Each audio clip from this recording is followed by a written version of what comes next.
In a world where kingdoms fall and stars still remember names, this song was forged from magic memory and the dream that refused to die. Welcome to a tale where wonder still breathes. This is the story entitled The Tree That Waited for Spring, created by JessProsia. If this tale stirred something in you, a memory, a dream, or a truth, our Ko-fi, Amazon, and Patreon links are in the description. Support helps us keep writing for you and the ones you hold dear. The sakura tree was born on a night when the moon hung low and thin, like a silver thought that had not yet been decided whether to become a dream or a memory. The meadow was empty then, just a sweep of quiet grass and a single man standing in the center of it. His cloak was gathering the wind like a dark wing. Emperor just looked tired in the way only a ruler could look tired, not just in his shoulders, but in the way his gaze seemed to search the horizon for a softer place to lay down its burdens. Behind him, 5 women walked at different paces, their steps forming a gentle rhythm. Yongsun came first, her hands tucked into her sleeves like warmth, and for warmth, humming a tune under her breath. Bill followed her with her usual half smile, eyes scanning the sky as if searching for constellations to rearrange.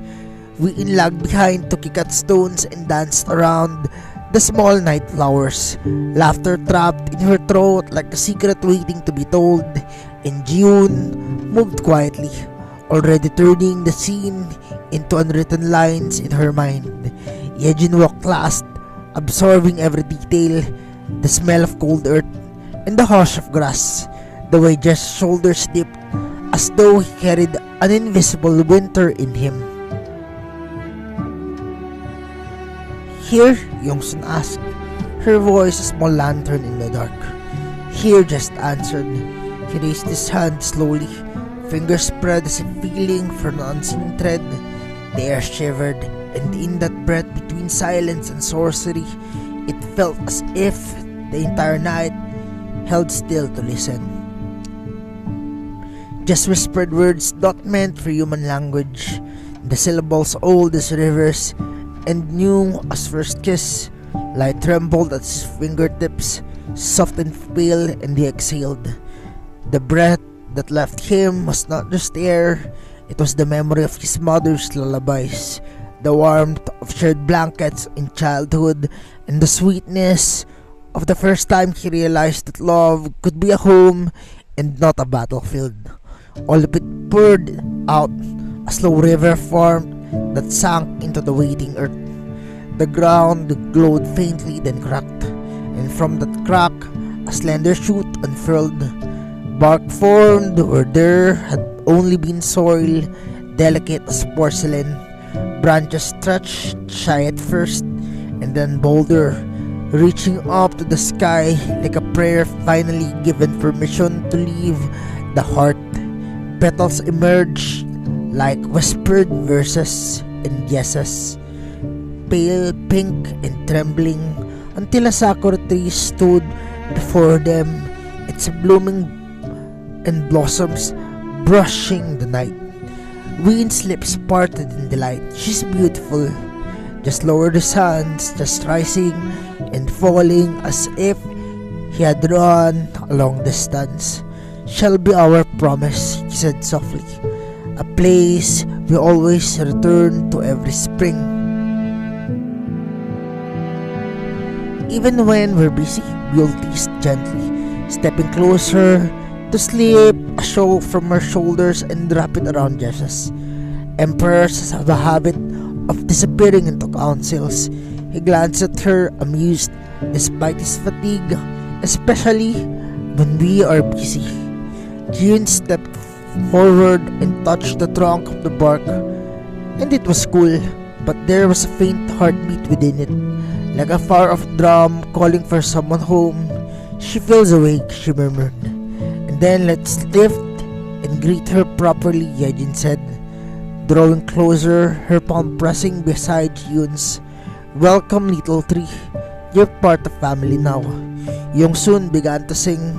It wasn't a grand performance, just a soft folk melody her grandmother used to hum in kitchens scented with soup and steam. The notes slipped out of her like breath, curling around the new blossoms. The sakura tree felt the song as warmth in her roots, as light in the spaces between her cells, and she knew without knowing how she knew that she had been born to this, to be sung to be leaned on, and to be trusted with the secrets between petals and sky. That was the first night. Every spring after, they returned. They came with mats slung over their shoulders and baskets of food, clinking gently with chopsticks and porcelain bowls. They came with tired eyes from long winters of court, with laughter that needed somewhere soft to land.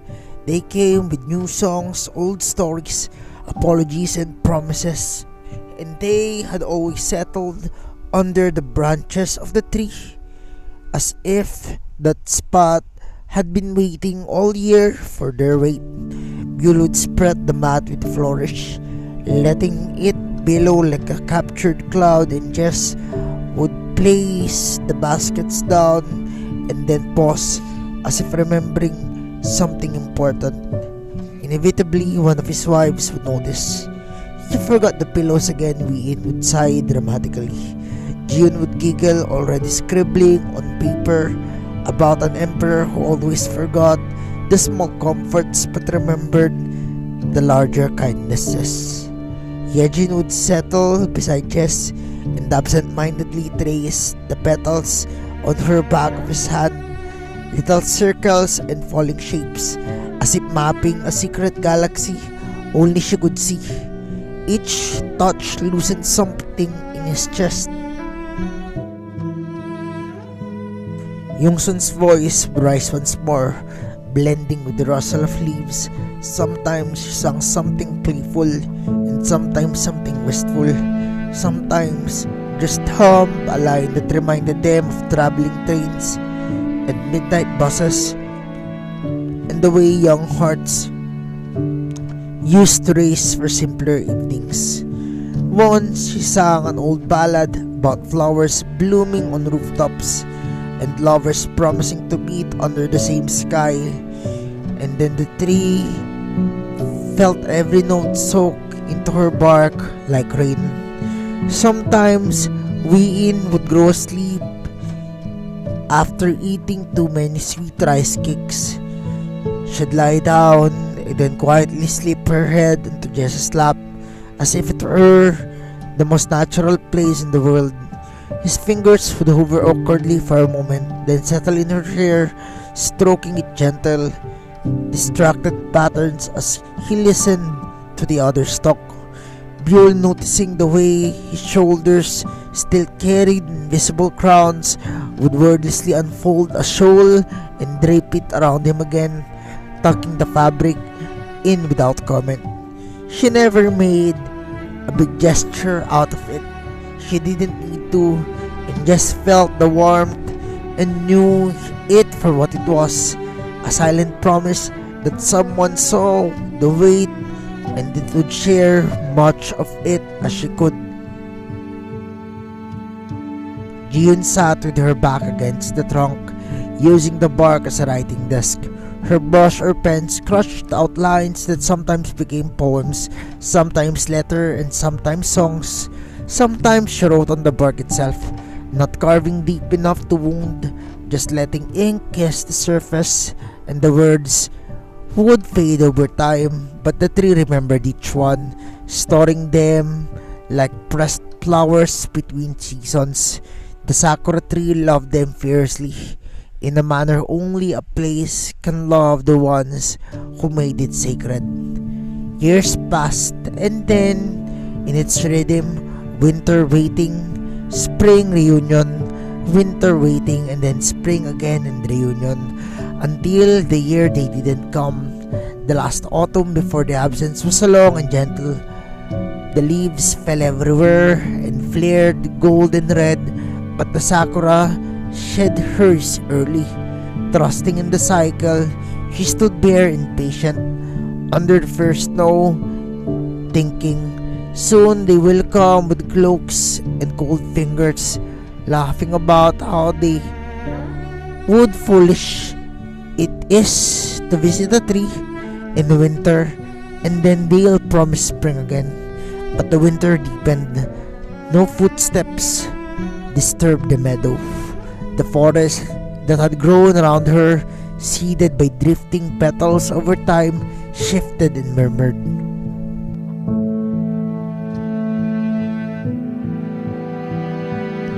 The pine trees with their dark, bristling needles were the first to speak. Humans, they said, their voices like low scraping. They came for their little seasons and moved on. Look at you standing there like a forgotten statue. The cedars, tall and proud, shook their branches. We told you not to trust them, they rumbled. Our roots hold mountains, yet we do not expect mountains to remember our names. They promised, and the sakura whispered, or would have whispered if trees could make sound the way people do. Instead, her branches rattled softly in the cold. The memory of Yongsun's songs, of Jess's hands, of 5 warm bodies on the picnic mat echoed in her sob. Promises scoffed a spruce nearby. Promises are like leaves, pretty in season, but they always fall. The oaks, older than the others, spoke with the weary patience of those who had seen too many ages pass. Mortals forget, they sighed, not because they are cruel, but because time pulls them in too many different directions. They are the emperor and the empresses now, hummed the birch, slim and silver. There are wars, councils, roads to build, and treaties to sign. Listen to you all making excuses, a pine snapped. The truth is simple. They loved this place when it was easy, and now they are gone.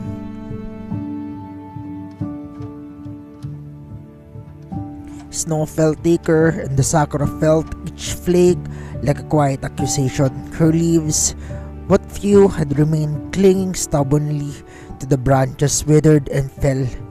She shed everything, color, softness, certainty. Where once she had been a blush of pink joy, she now stood as a bare sketch against the white world. But she could not stop remembering. In a far place, winter ragged and raged in another way. The northern provinces had needed the emperor. There had been famine and unrest, and the roads buried under snow, and travel became nearly impossible, so the entire court moved to a fortress carved into a mountain, its halls echoing with cold. On a particularly bitter night, the wind howled through the stone corridors. Yongsun stood at a narrow window, breath fogging the glasses. Below, the torches flickered in the courtyard, little islands in an orange and in an ocean of white. I wonder what she looks like now, she murmured. Who, Win asked, wrapped in a blanket and perched on a bench, swinging her feet close to the brazier's heat. Our tree, Yongsun answered, the sakura in the meadow.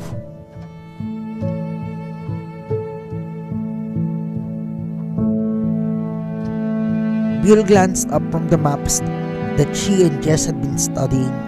Probably scolding us, she said, trying for lightness. You know how she always drops petals on my head when I say something arrogant. She doesn't scold, Yejin said from her place by Jess's side as she was rubbing warmth into his hands with her own, as if she could knead the cold out of his bones.